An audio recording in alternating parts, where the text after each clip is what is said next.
Hello and welcome. This is Working Class to World Class.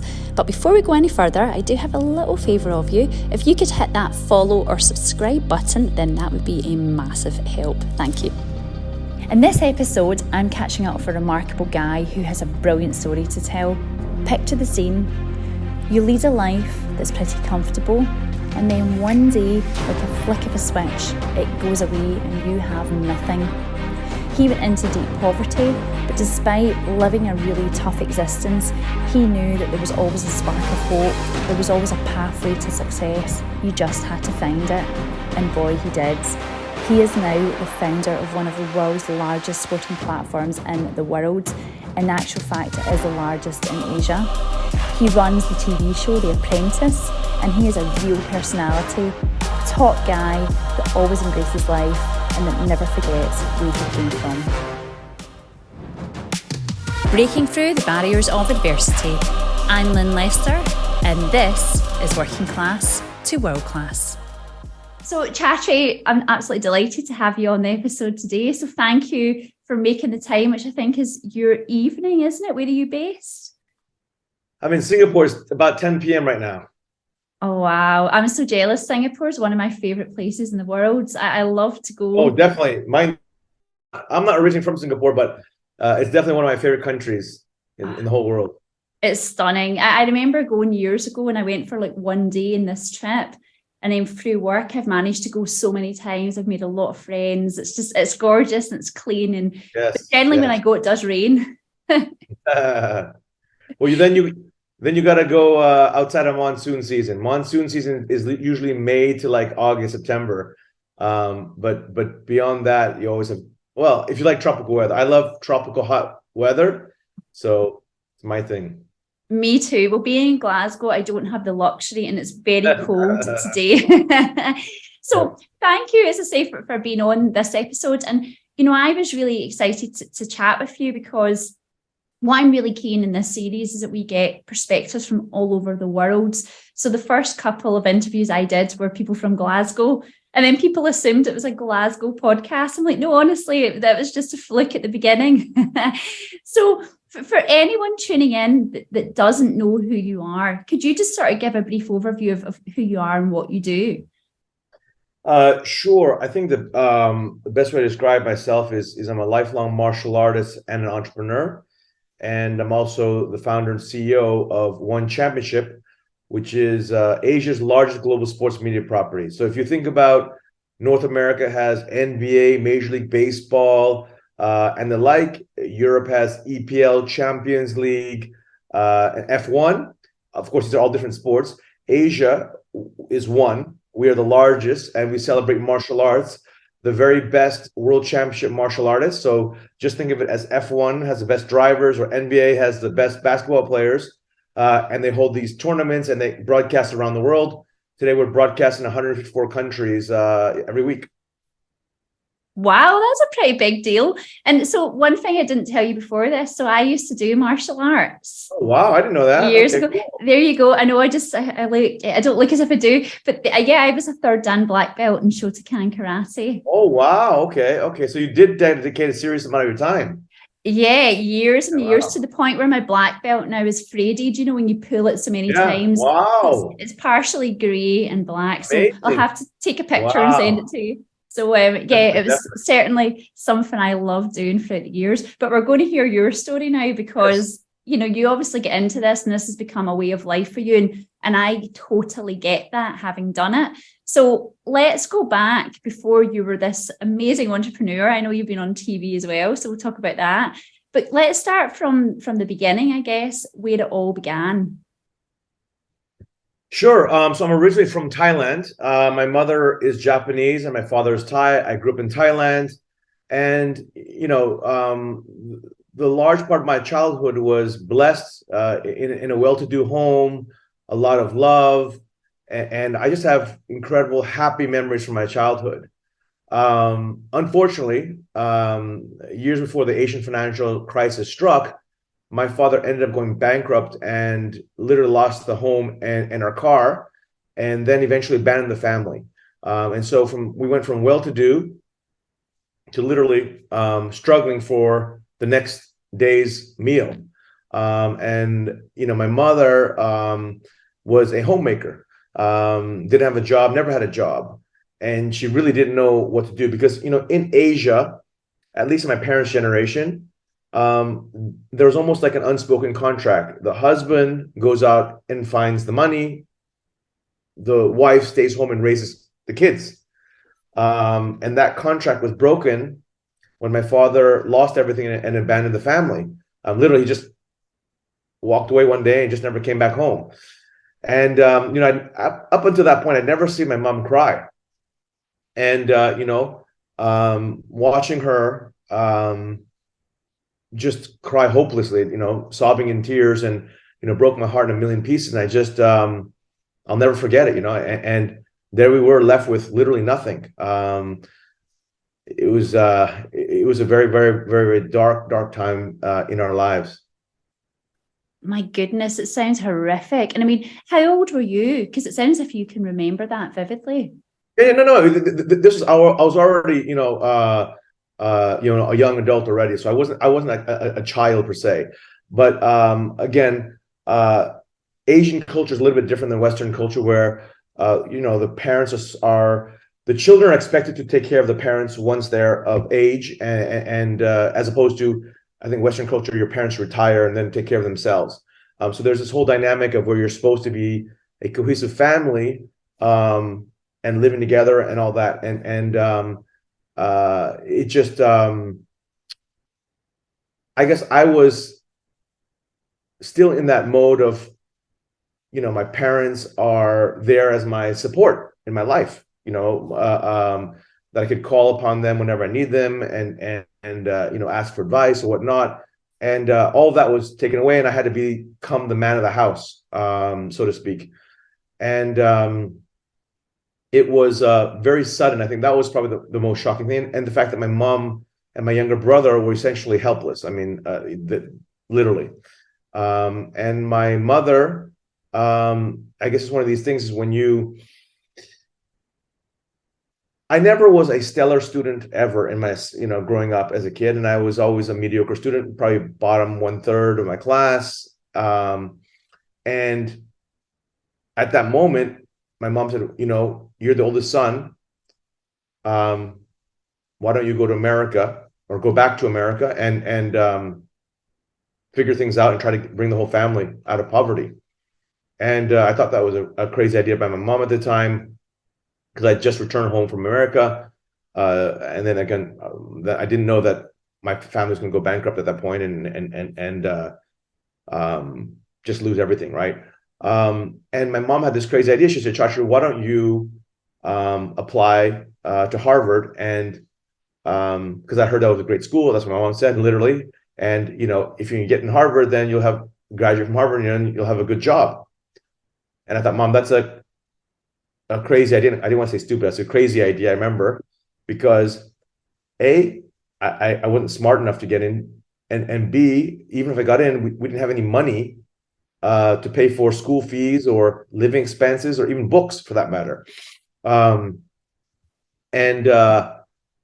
it's funny, because all of my life, my mom, ever since I was a little boy, even like 5 years old, I remember just saying, my mom always said to me, Chatri, you're going to grow up to help people. That was her thing with me. She said, you're going to grow up to help people, Chatri. She always said, of course, every mother says this, you're a special boy and you're going to grow up to help them. But I don't know why she always said that to me. And at that moment, watching my mother cry, and those words were echoing, that I'm here to help, and I'm going to help my family, the first thing. So long story cut short, I did get into Harvard by complete fluke. Genuinely, I believe to this day, it's by pure luck. I roll forward. I fly to Harvard with $1,000 in my pocket. I have one suitcase with all of my life's belongings, and I have to figure out when I land how I'm going to pay for school, how I'm going to pay for books, how I'm going to pay for living expenses. And I remember in the first week of orientation how intimidated I was by everybody, because I was like, first of all, I've never been that smart my whole life, and I'm sure all these people are very smart. And second of all, I don't know, I was embarrassed of my family background, my parents, and everything was just fresh and raw. And I was just kind of like, I don't know, insecure of my the fact that I wasn't well to do, the fact that I was probably the poorest kid. Actually, I was the poorest kid, in my class. And I quickly was very lucky. I taught Muay Thai, so roll back a few years before that, or many years before that. I was very fortunate in that I started learning martial arts when I was 13 years old, and it's something that I did all of my life. As a student, a competitor, a teacher, a coach, etc. And so when I did go to the States and I was at Harvard, I taught Muay Thai, which is the national martial art of Thailand. I took out loans. I was also a tutor at Kaplan, which is this tutoring business that they hire tutors to help students and stuff. I did all sorts of odd jobs, and eventually my mom, because she didn't know where to live, came to live with me in my dorm room, unbeknownst to the school. So I was living in a tiny little single dorm room, and my mom slept on the bed. I slept on the floor, and when I look back on it now, I'm like, that's crazy, because I could have, if the school found out, I probably would have gotten expelled or something. But my mom literally had nowhere to go, and it was in my dorm room or nowhere else, and so it was a crazy, crazy time, and I remember I created a spreadsheet because I had to, just for survival, of all of my daily expenses, and every day I try to beat this number $4, because my $4 I knew I could last with my work and my loans, that I could last a month or 2 months at a time, and figure out how I was going to raise the rest of the money. And the days that I would come in at like $2.67 because I didn't go to the subway, didn't use the bus, didn't literally no trains, nothing. I would literally walk everywhere, because at the time the subway was $1, and I had to be restricted to $4, including food, including everything, right? And the days I would at $2.67 or $2.80, I'd just be ecstatic because I saved $1. And so it became a challenge for myself in this Excel spreadsheet of beating this number. I mean, it sounds so, when I look back on it, again, looking back at everything, it just sounds so crazy to me that I was in that situation. But at the same time, when I look back at my life, I'm truly full of gratitude for those days of struggle, because they taught me so much about myself, but about the world, about family, about love. And to this day, I'm very grateful for those lessons. And I really try to look back and like, without my mother's love, without my mother's belief in me, I would never have gotten even the idea of going to America to study, or even to be where I am today. Because at that time, I had literally no belief in myself. I didn't believe that I could graduate. And so I was really afraid of loans, because if I had loans and I got, let's say academically, I wasn't able to graduate, then I'd be saddled with these school loans, right? So I had a lot of fears, doubts, and insecurities about myself. But that saying that when someone loves you, it gives you strength. If you love someone, it gives you courage. And it's a very powerful thing, right? If someone loves you and they believe in you, it fortifies who you are, because someone loves you. At the same time, if you love someone, you're vulnerable. So you have to have courage, right? So, things like that. There's incredible things like that. And even my father, when he passed away several years ago, let me rewind. I hadn't seen my father in decades, ever since he left. Around 2015, I went to go search for him, because I don't know, I wanted to find out, why did he abandon the family? I had a lot of questions, and I held on to a lot of anger for many, many years. And I found him through relatives. I found him, and he was living alone, and he was dirt poor still. And we went out to dinner. It was awkward, but I asked him, why did you throw us away? And again, this comes down to a whole Asian philosophy. My father was a very proud Asian man, and the fact that he couldn't put food on the table for his own wife and kids killed him. I mean, just wrecked him inside.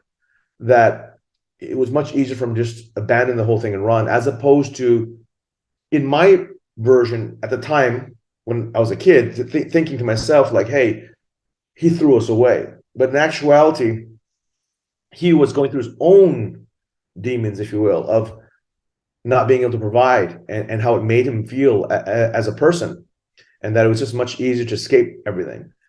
And I remember feeling sadness for him, and I also really felt deep empathy, which I hadn't felt. I'd always had anger because of he left us, and things turned out okay, but it could have turned out very, very badly for my mom and for myself and my younger brother. And so a few years ago, my father passed away, and I was at his funeral.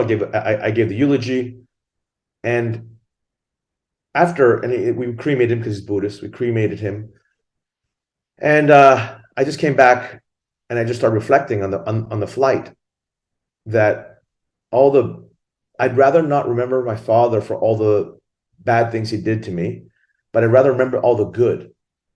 And this is something my days of struggle taught me. So when I was going through all this difficult time, my mom was living in the dorm room, we're eating one meal a day. And, it was crazy. My mom, I would be kind of complaining, Mom, I can't believe how bad our luck is. And my mom would teach me, Chatri, we have a bed and a little dorm room we can sleep in. We have a meal a day. Imagine if we didn't have a bed. Imagine if we didn't have a meal. Where would we be? And, she changed and that experience reshaped my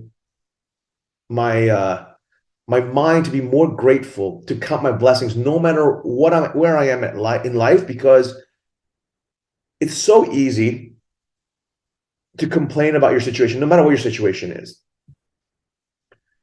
And most often people look at what they don't have in their life instead of what they really have. And this is something, again, that's why those days of struggle in poverty really taught me that. And to this day, I hold gratitude for all my blessings, as it's whenever I find myself complaining about anything, I go straight to gratitude. Right away, it's automatic. I go straight to gratitude, counting my blessings, so that I never am in this negative state of mind. And, that's what my struggle gave me, those days of struggle. And also, it taught me about real love.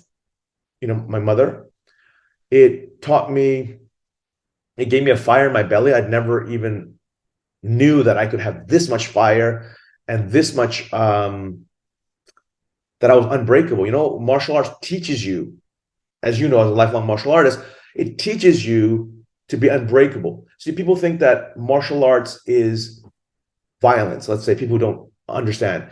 Actually, through thousands of hours of training and years and years and years of training, you inherit integrity, humility, honor, respect, courage, discipline, compassion.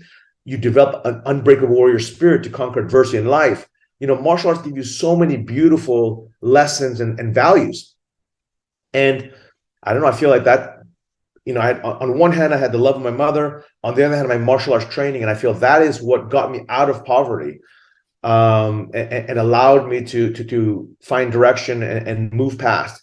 But it was some very, very, very, very dark days. And again, watching your mother cry. And I remember I learned a lot from my mother too. We were in the dorm room, and it was, I don't know, 11 p.m. at night or whatever, midnight. And we we're just going to go to sleep. And I remember the lights were off. I was sitting on the floor. My mom's in the bed, and we're just talking. And my mom's like, when we get through all this, I want to live in New York City. And I think to myself, how can my mom even think of that? New York City is the most expensive city in the world. And here we are living on $4 a day. Like, why would she even, say these things? And now I look back on it, by being a dreamer and by being hopeful, injecting your life with hope, it gives you fight for another day. And that was what my mom was doing to me, again, I didn't know at the time, but I could tell. But so I mean, that's in a nutshell, you know, traveling through some very tough days to get to where I am today. I mean, I can go on and on, but that's a short story, short version.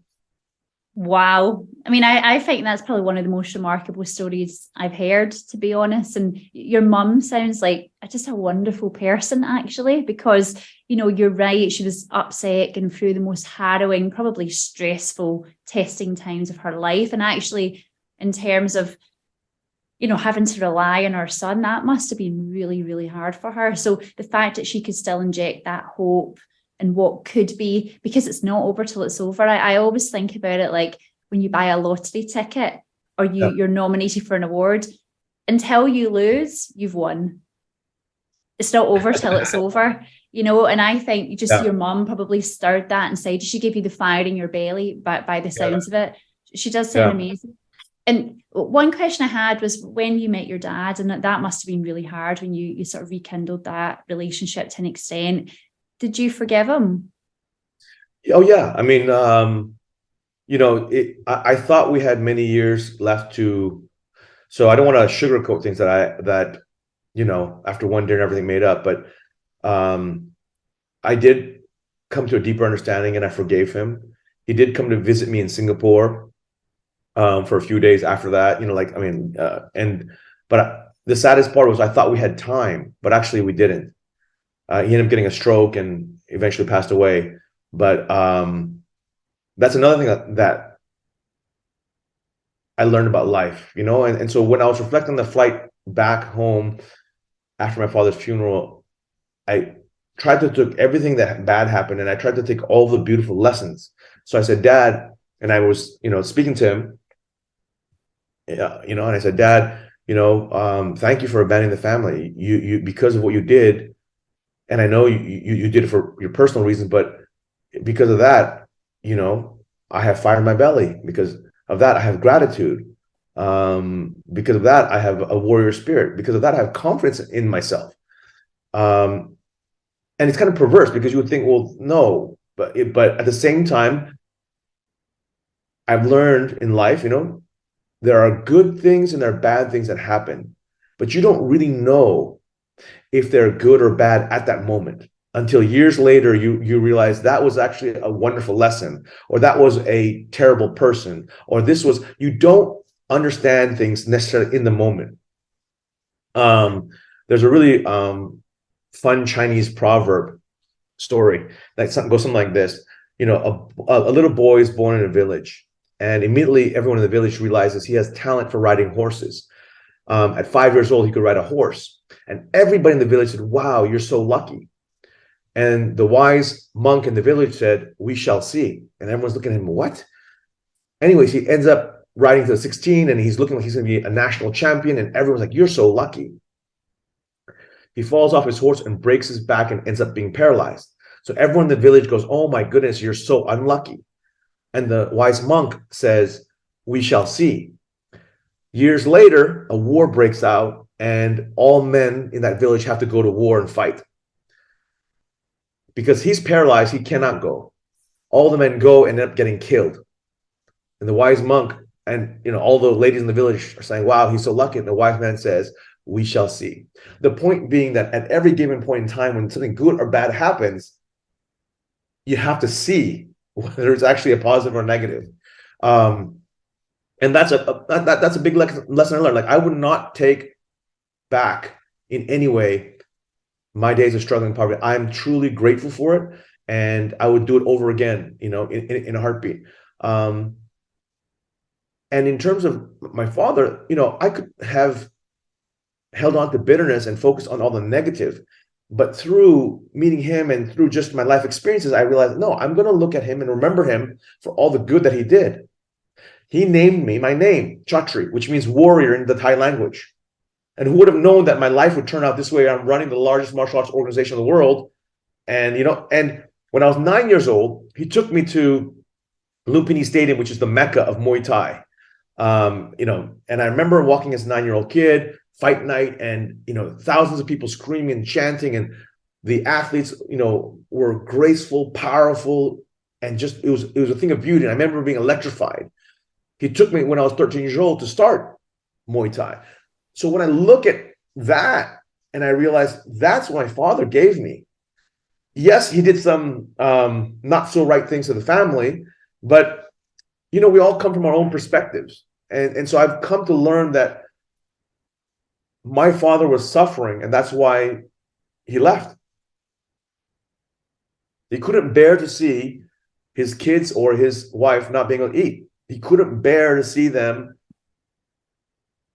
And you can say that's selfish or not, whatever it is, but we all deal with bad things in our life in different ways. I mean, every human being is different, right? And I'm sure, and because I met when I went for lunch for dinner, I could see the pain, I could see the regret for his life choices. When I first saw him, I hadn't seen him in many years. He was old and frail, nothing like what I remember when I was a kid. He was strong and vibrant, and he was old and frail, and he was defeated. He was defeated by life, but also by his choices, such that he was just a shell of a person that he used to be. And that also taught me a lot as well. Even that taught me, like, we are the consequences of our actions and our decisions. And what we do matters. It will come back. Everything we do. And so, again, like, I've been dirt poor and I've been fortunate to be wealthy. I've seen both sides of the spectrum at extremes. And I learned a lot of lessons as a result about life and, yeah, just a lot of things. So I'm grateful again for all the experiences. Amazing. I mean, sometimes I kind of don't know what to say, to be honest, because, you've almost lived the rags to riches story as you've went through your life. You've been at the bottom and you've been riding the wave and the high. And, the one thing that you said, which I really understand, is about the whole spirited nature of martial arts. So I remember as a child, I got quite bullied at school. And I remember getting into martial arts, not to defend myself necessarily, but it was to have a sense of belonging somewhere amongst people that were just nice people. And so I used to feel the safest when I was getting a controlled beating, because they were never out to hurt me. They were out to make me better. And we shared that sort of united spirit and being together. So I understand that. And to me, it sounds as though your dad really influenced that life on you, because he took you to that one tournament and you got to see it and you lived it and you breathed it and then you became it. So, whilst you're right, all the kind of negative stuff, actually, as you're saying, if you take the positives out of it, your dad actually had a real footprint in your life. Yeah, no, that's exactly it. Like you see, again, I could look only at the wrong things he did, but I choose to remember all the wonderful things he did and be full of gratitude and appreciation for all those wonderful things, and they far outweigh any of the wrong that he did. When I look in totality, and that's something I didn't have, for many, many, many, many years. I had a lot of anger in me. But meeting him, even though we didn't reconcile all the way,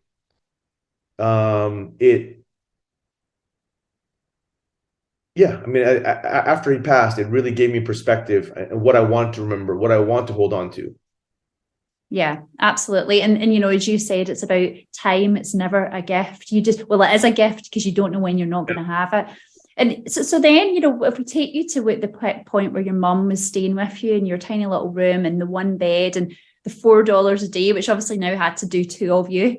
It wasn't just you, it was two of you. So you were learning, I guess, from quite a young age how to cut your cloth accordingly, and you couldn't spend what you had. I mean, did you ever, in the back of your mind, ever think at any point you might have to resort to crime or thieving, or was that never a thing that would ever have happened? I think if I had no other means of income, it was that level. Because remember, I was teaching Muay Thai for money. If I didn't have that skill set, I wonder what, but again, I was doing every kind of odd job possible. So it was never got to that point where I'm like, I have to go do something bad, because I always had a minimal skill to fall upon. And because I was at Harvard, when I was at this tutoring company called Kaplan, I was tutoring students who wanted to apply and get into Harvard. So I used everything that I had to my greatest advantage, meaning that whatever asset I had physically on me, whatever it was, I would just use that to try to monetize, even delivering food, right on a bicycle. Like, just at that time, it was like not about,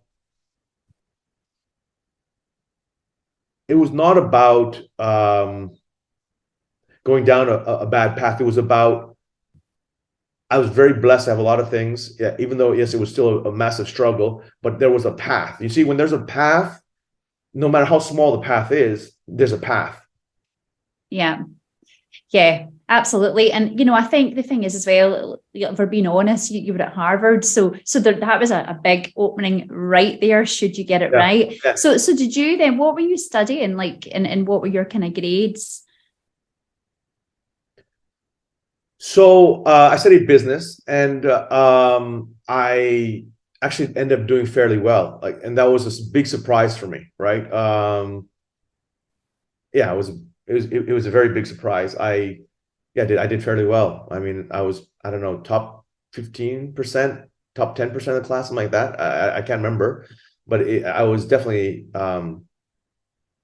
that's another chip on my shoulder that I kind of erased. Growing up, I was such a rebel, or such a naughty kid. Like, I would play sports and pull pranks at school, get suspended, get put in the principal's office, get detention, a lot of naughty things that I never studied. And so I never knew if I was smart or not, but I would get bad grades, right? And so I always thought, oh, well, I'm not very bright. Now, again, that's what I'm saying. I'm so grateful for my days in part, because when you have no option and you're like, this is it, you will do everything, and all this greatness in you comes out. And that's why I always say to people, suffering is the path to our greatness. Every single human being. So if you are going through the fire, keep going. And I always say this to people, it's like a clay pot. A clay pot is just a clay pot until it feels the fire of the furnace. Does it become porcelain? And we are all clay pots sitting in the sun right now. And if you get a chance to go through the fire, embrace it and love it and learn it and live it. And it's going to be, I truly believe suffering is the greatest path, to our greatness. We just don't know it at the time. And so if you look at any success story, all over the world, doesn't matter what industry, what job, anybody, personal, professional, actually, it always comes with dreams and hope and hard work and sacrifice. But what people don't tell you, it also comes with tears, adversity, setbacks, heartache, failure. It's all part of the same coin. And that is, again, when I look back on everything, I'm truly just, again, I wouldn't be who I am today if I had not gone through all that. Yeah, I mean, adversity does make us. I believe that as well. It's all about, because it's almost like you can't be what you can't see, but equally you don't understand it if you haven't lived it. So to have both sides of the coin and living, I guess, that sort of, not a dual life, but experiencing both sides of it, I think is really powerful for any human being.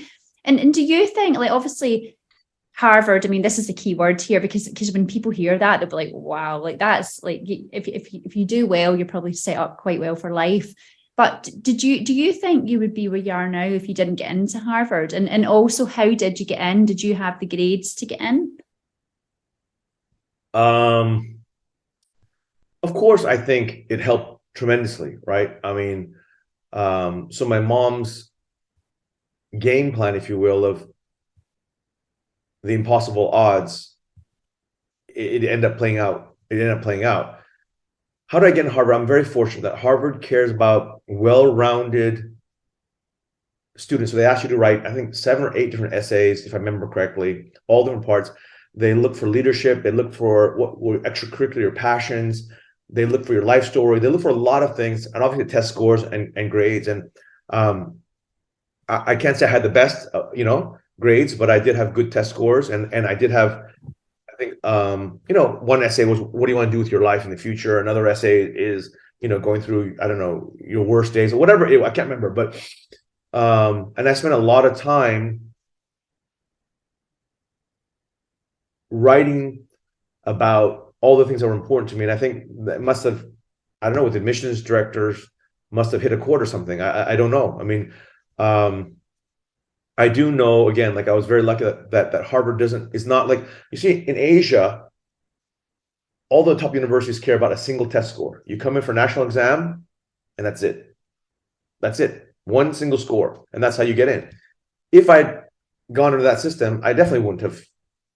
And that's probably why my mom said, go to America, right? I mean, because I don't know if she thought that deeply of it, but in Asia, there's no chance. I had like zero chance of scoring in getting to the top universities, at least when I look back on it right now. Yeah, and so if your life up until, you went to Harvard and obviously before your dad left, what was it like then? Was it quite a nice life up until that point that your dad left? Yeah, exactly. So that's what I'm saying. I was born into a well-to-do home. Again, we had, I never worried about anything, and a lot of love in the house, and birthday parties and Christmas, and my parents got along amazingly well. There's a lot of love. I learned a lot about love just watching my parents. How affectionate they were, and that's why I try not to take negatives. Like, you could say, oh well, the minute you became poor, your parents went separate ways, so money was the glue. You could take a very negative view of that.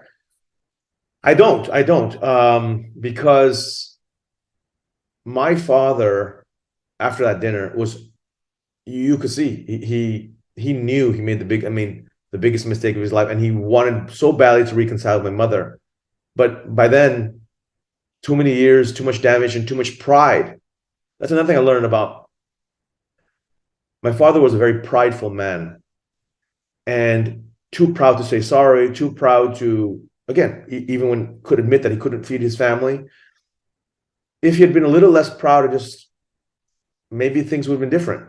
So I don't, my story, I don't take away from the story of like, oh, money ruined it, and or money was the only reason they were together. No, life is rarely black and white. And again, like I said, we don't know how we individuals respond to something like that until it happens, right? And I would just say, yeah, Asian society is it's very, very tough on men in that regard. If you can't provide, you're useless, because the contract, quote unquote, unspoken contract between man and wife is and actually still goes on in a large part of Asia today. Wow. I mean, it's funny what you were saying there about, you don't know, and you said it earlier as well, you don't know about negativity until you go through it. But then later on, you see it as not an advantage, but you see it as molding you as a person you become. Yeah. And, the one thing I always remember, so this is not my story, this is your story, but, years ago, when I was only 12, my brother died, 16, my mum died, and 19, my dad died. Wow. So within that time, so for me, it was the most horrific point where you could have went one way or other. Now, the reason I bring it up is I wouldn't be doing this podcast, I don't believe, unless these things had happened to me. Now, I would wish they had never happened. Of course I do, but I can't change it. So it's then, how do you change your route in life? And, and I think you've illustrated that point, beautifully. And, for you then, let's get to the turning point then, because obviously you've got your mum staying with you. As we say, you're trying to make ends meet. So talk me through, when does it start getting good? So when does the excitement start building where you're like, actually, wait a minute, Mum, your dreams and my dreams might be coming true?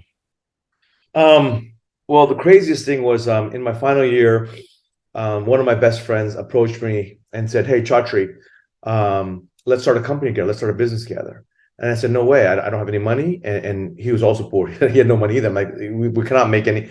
Because no, but listen, we can go to Silicon Valley and there's a thing called venture capital where you can go raise money around a business plan and let's go try it. And I said, no, no, no, I'm definitely not, because my mom's plan for me is to graduate and get a good job at a Fortune 500 company, a stable, safe job at a big company. That was literally my whole mindset. That was the plan that my mother gave me.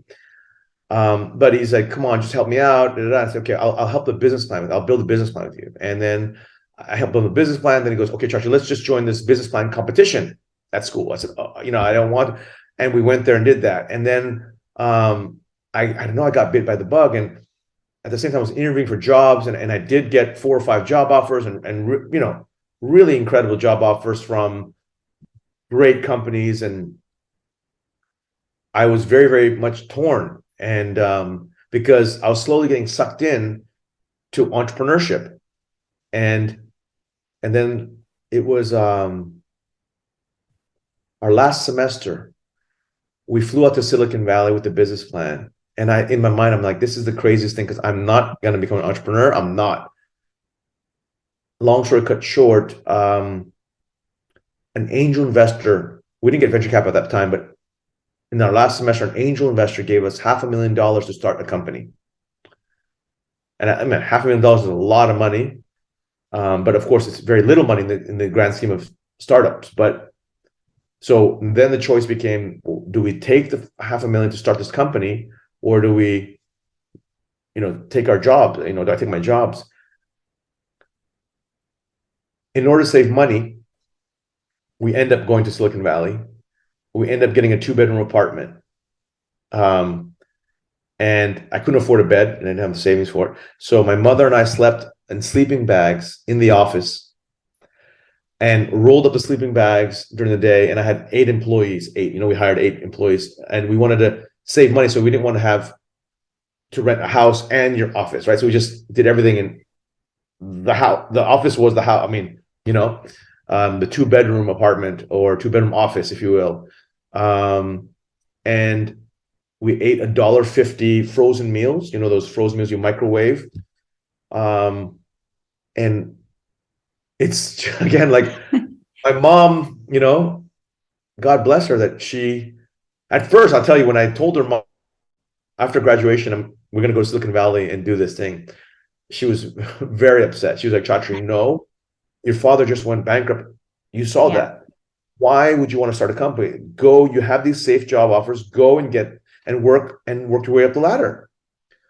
And I don't know, something, a bug bit me. And so, long story cut short, 3 years later and $40 million in venture capital later, we had 150 employees and eventually sold the company.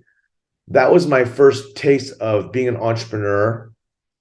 I made a lot of mistakes too, but that experience, I think, going back to your original question, if I'd gone to any other school in the world, I might not have had that credibility to raise, venture capital. So it's just one of those things that you just, again, in hindsight, looking back. But at the same time, I think you also have to have guts. It's not just because you have a degree that you can do anything. You still have to have all the other right factors. So a degree may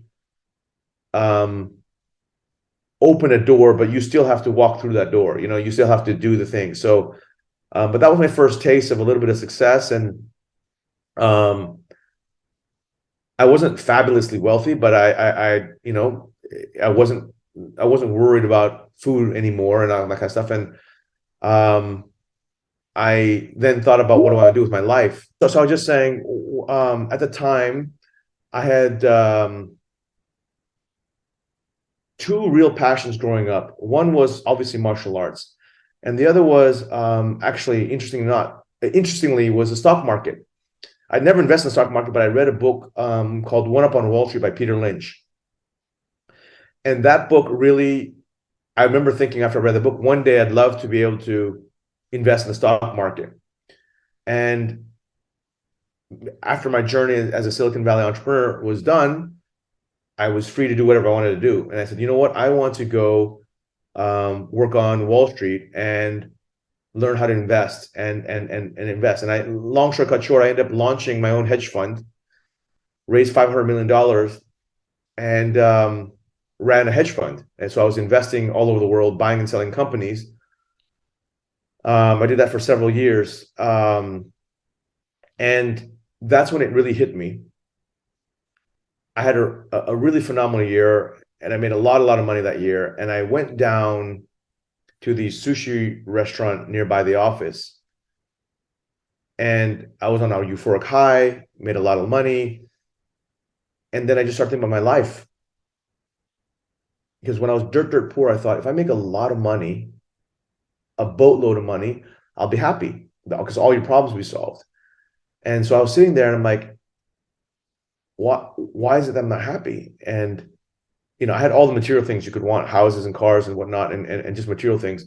And I just was thinking to myself, and I was mid-30s, and I was like, is this what my life is going to be? Like making, I think it was 8 figures income that year. And then thinking about what I'm going to buy, like, is that, and then I grow my hedge fund, and it gets to be a billion one year. Sorry, it'll eventually be a billion in the future, and then 5 billion and 10 billion, and it just has more zeros. And then what do I buy? And I just know I just had this epiphany. And the craziest thing is my mom's words again echoed that I'm supposed to help people. And I asked myself that question, am I helping people? And the answer was, if you're honest with yourself, Chatri, you raised $500 million from very, very wealthy clients, whether it's family offices or institutional investors. And by investing well, I made them richer. But what was my value to the world, to society, to people? So I had many restless nights after that, and I decided I'm going to leave Wall Street. And I spoke to my mother, and my mom was very upset. She's like, Chatri, you've taken your wealth for granted. And she's this very conservative Japanese lady. She loved the image of me in a suit and tie going to work at Wall Street, the whole word. And she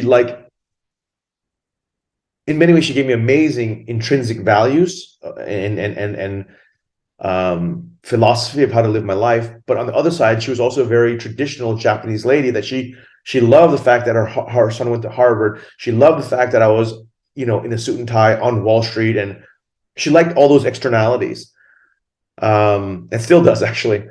So she was very against me retiring because she just thought it was a crazy idea. And I said, Mom, the thing that I love most is martial arts, and I want to figure out a way that I can live through martial arts and help people. And my mom just thought, that is the dumbest thing ever. And I talked to my friends, all my friends also, everybody. Only one person in my life said, you should go ahead and do it. Long story cut short, as I said at the top of the call, every region of the world has several multi-billion-dollar sports properties. So you go to North America, it's NBA, NFL, Major League Baseball. These are worth tens of billions, 70 to $100 billion. You go to Europe, it's EPL, it's Champions League, it's F1, and these are also worth tens of billions of dollars. At the time you would go to Asia, there's literally nothing, no sports properties on a pan-Asian or global basis coming out of Asia.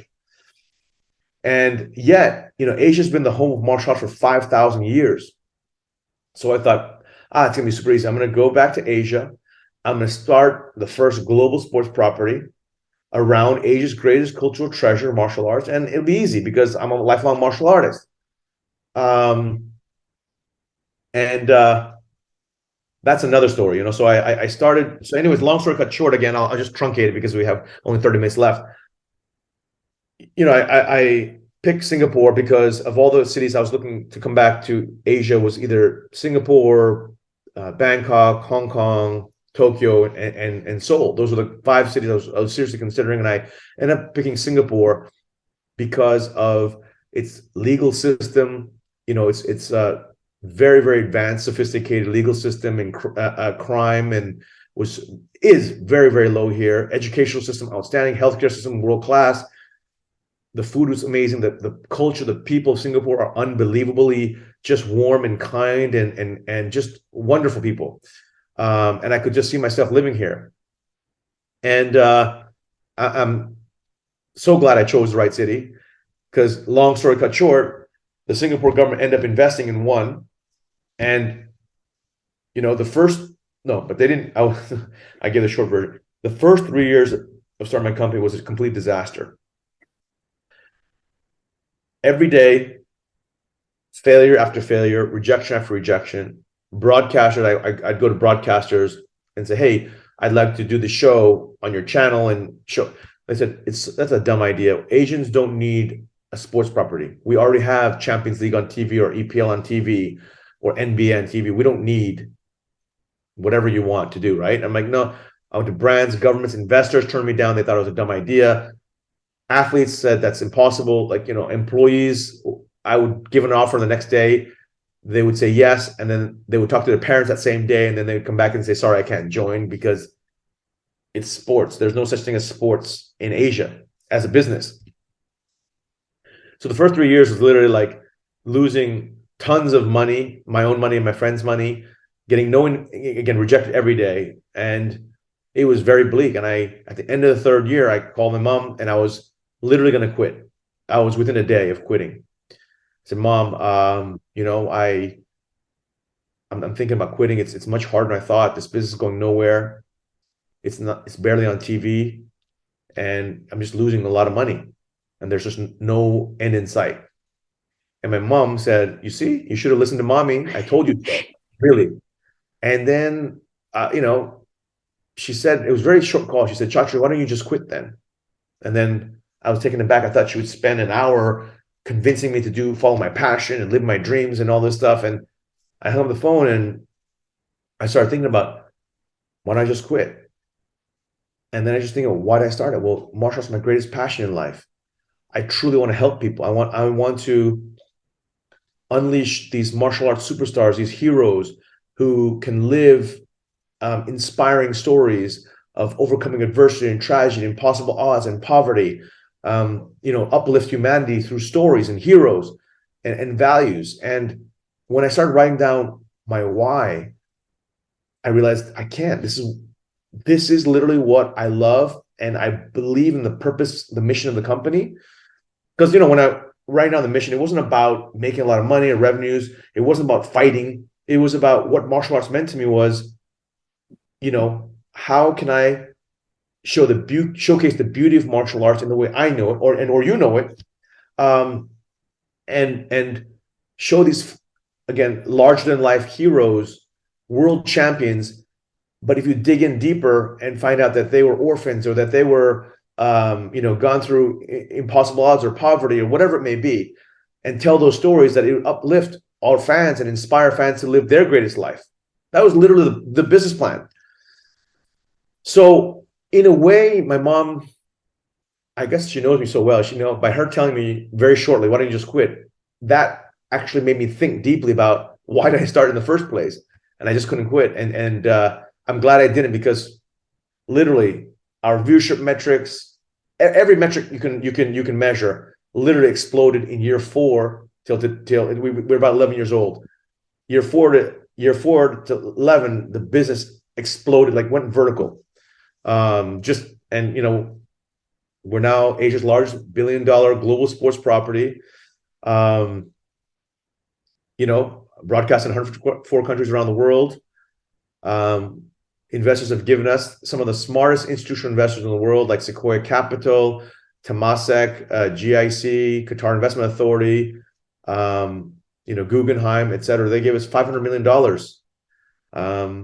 to build this business. And so it's literally one of those stories where you just keep digging, and then there's a diamond at the very end of that tunnel. If you turn back, you would have missed the diamond, but if you keep on digging, then you suddenly hit diamond. And I had that breakthrough in year 4 to the next 7 years after that. The business exploded, and today we're the 5th largest sports property in the world in terms of viewership and engagement numbers, according to Nielsen, which is the obviously the authority on viewership data around the world for the media industry. And I think number 4 was NBA. I think number 3 was Champions League, and number 1 was Olympics and stuff. But we're number 5 on every metric, on TV viewership, on social, on digital metrics, on all the different platforms. It's been a crazy wild ride. Like, it just, Nielsen came out with this industry report 7 to 8 months ago, and they had, the top 20 largest global sports properties, and we knew we were growing exponentially, but we just didn't know how fast or how big we were relative to others. They came out with that report of the top 20 largest, and we literally, my phone was ringing. We had, like, my emails were pinging. People were saying, "Wow, you're number 5 in the world. You're number 5 in the world." And we were all ecstatic. We're number 5 in the world. Like, wow, like amongst and all these giants are 70 to 100 years old, like EPL or NFL, right? I really believe that it's because we got very lucky. If you think about what's happened in the last 11 years with the smart mobile device and the explosion of social media that connected the whole world. So in year 4, and people ask, well, how did you go from year 3 and suddenly explode? In year 4, I had very little money left in the bank, and I just told everybody, we're gonna bet the farm on Facebook. We're gonna create great video content and just amass fans. And we put out these videos, and it just go viral around the world, and our fan base exploded around the world.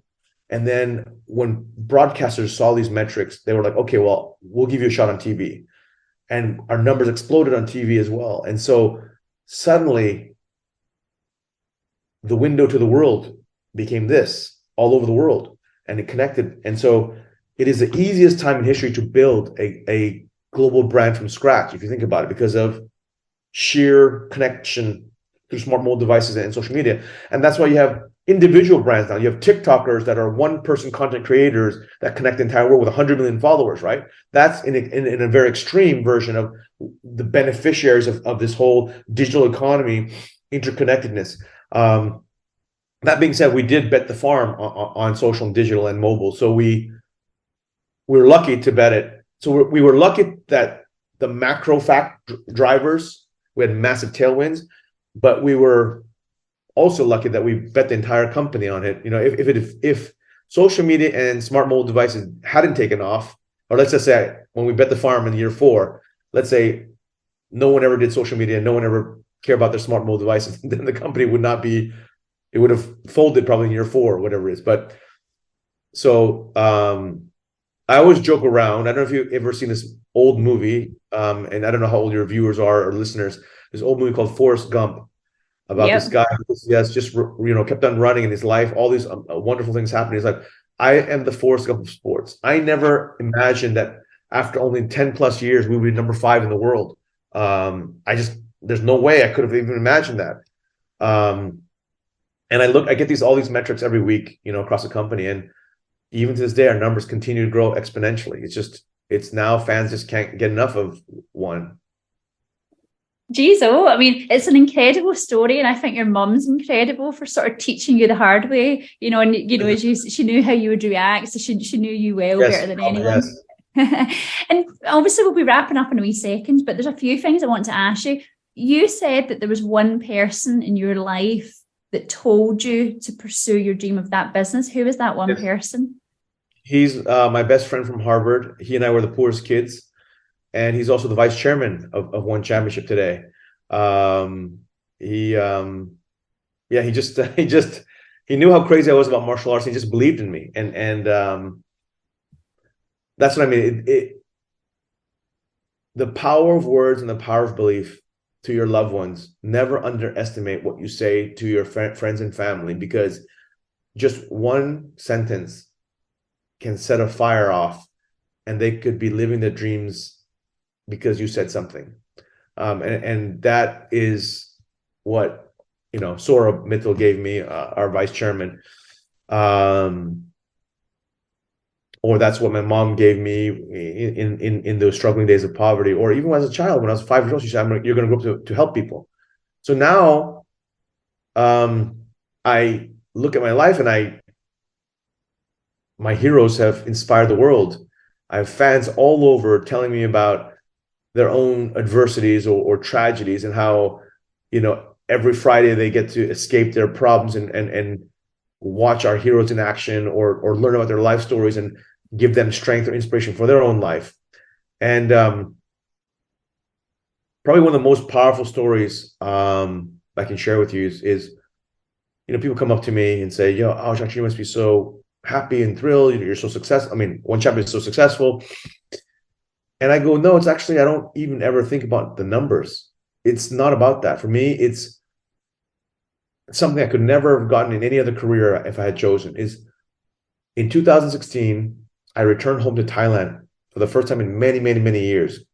Because when I left Thailand, I never thought I was ever going to come back. I left in poverty, shame, and embarrassment and sadness. And I came back because we were going to throw our first event in Thailand. And that whole week was insane because I had tons of media interviews. And at first I was, do I tell them about my life story? Because I'm embarrassed. I left, and, I don't come from a good family background. And I just decided, I'm going to wear my heart on my sleeve, and I'm just going to tell everything like it is. And for whatever reason, the media loved it. And my story, a few big broadcasters did a piece of my story on my story, and it just went viral. And I remember that night, the night of the event, I'm sitting there and I'm looking at all of the stadium, thousands of screaming fans, and it was just the magic of bringing me back to when I was 9, except a much bigger scale, right? This is a global broadcast around the world. And then from the corner of my eye, a lady comes running to me, and she's clearly holding on to two little girls. I don't know, maybe 8 years old, 9 years old. And the mother comes running up to me and says, sir, can we have your photograph? And at that time, I was used to it because One Champion was growing so fast, and fans would come up to me all the time. And I said, of course. But then I just thought, that's very odd that this lady and her 2 daughters are here, because that's not the typical profile. And so I just asked the mom, and hey, how did you hear about One Championship, or are you guys doing martial arts? And no, we don't know anything about One Championship. We don't know anything about martial arts.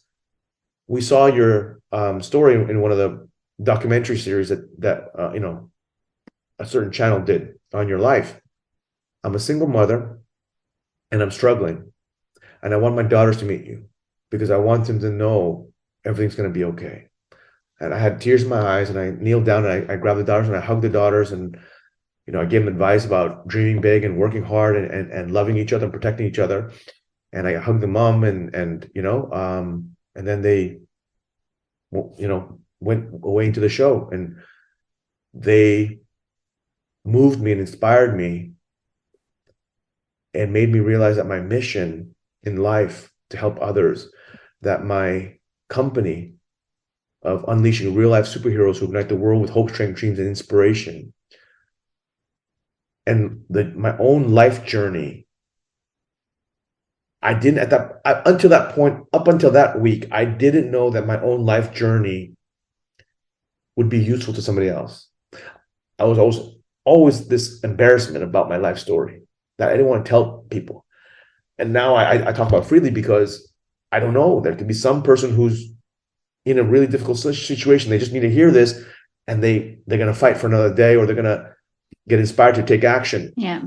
And so my life came full circle. It's just so crazy. And now it's just blowing up all over the world. It's like, I just came back from a 40-day trip around the world to visit all of our broadcast partners, our clients and whatnot, across Asia, Middle East, Europe, US. And I just was sitting there in New York City, thinking about how my life is just once upon a time,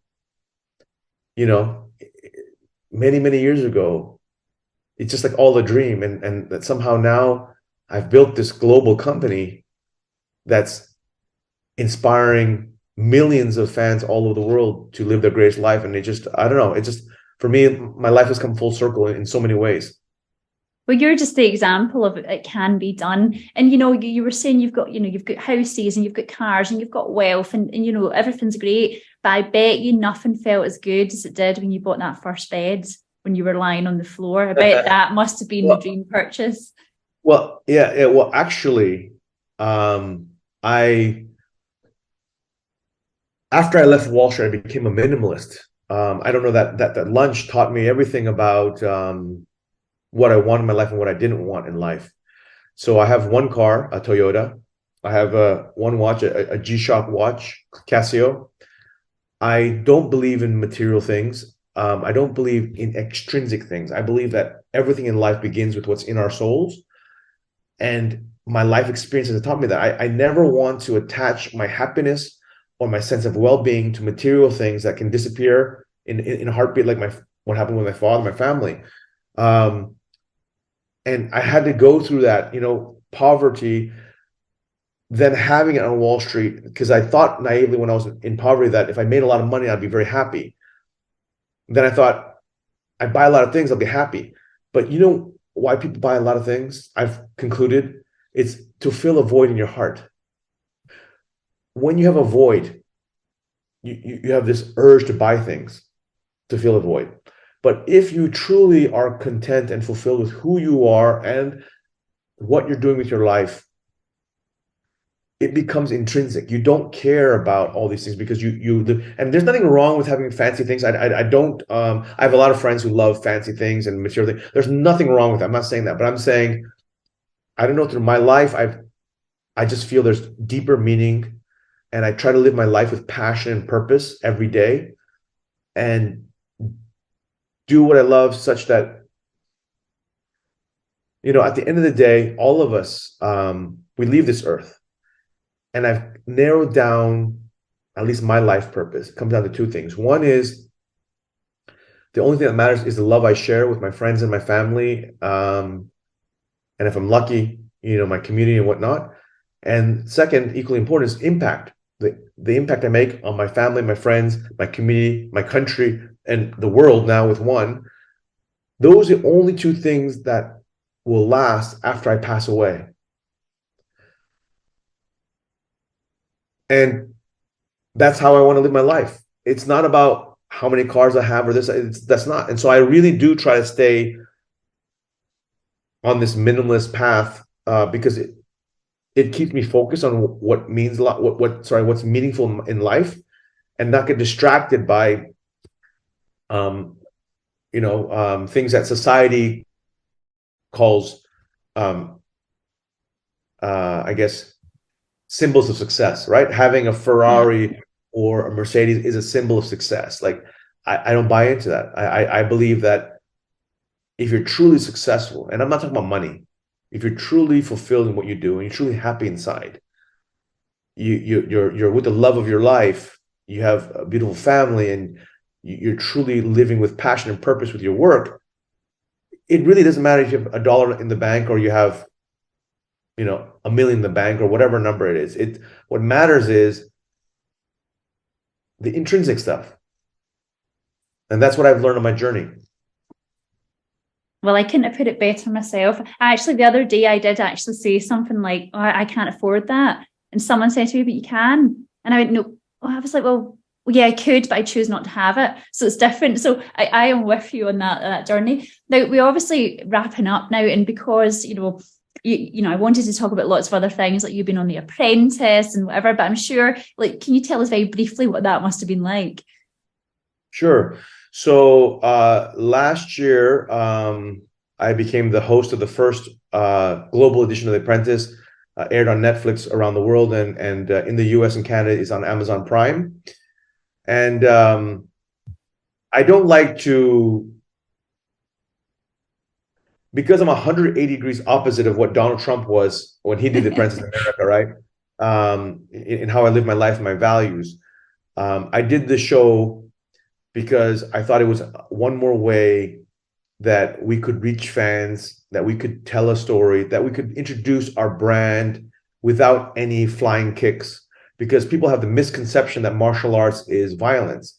And so we thought if we can do general entertainment so when this opportunity fell in my lap, I thought for a second, should I do it or should I not do it? I thought, well, this is general entertainment. There is a lot of, if you watch a show, and I'm sure it's available, it is available. I don't know, maybe in Scotland, I don't know. In UK, it's not, because Lord Alan Sugar has the Apprentice for the UK version. So I don't know exactly, but how it works, in Scotland. maybe there is, I don't know. Is Lord Alan Sugar in Scotland too, or no? Well, that's part of the UK, so yeah, he's part of that. But you can send me a little clip and I'll have a look. Yeah, no. I know Scotland's part of the UK, but I didn't know whether maybe there was a separate deal. I have no idea, so I didn't know. So, so you know who Lord Alan Sugar is? Yes, I do. Okay, yeah. So, anyways, long story cut short, it's all over the world, and it was a crazy experience because, I don't know, I never thought I would do something like that, but I also felt like it was important for the brand, and again, storytelling at the end of the day. Yeah. Wow. So. Well, you have led a remarkable life. I think it's pretty fair to say that. I'm going to finish up by impressing you. So I can count to 10 in Japanese. So through my martial arts, see if I do it well. So Ishi ni sang shi go roku shishi hashiku ju. Yes, Is wow. that okay? Yes, perfect, amazing. Oh, thank you. Thank you so much for inspiring people with your story. You know, you are an inspiration. And I'm sure lots of people really appreciate you being so candid and really open. And, you know, I wish you well. Thank you so much. I appreciate everything. Thank you. Thank you.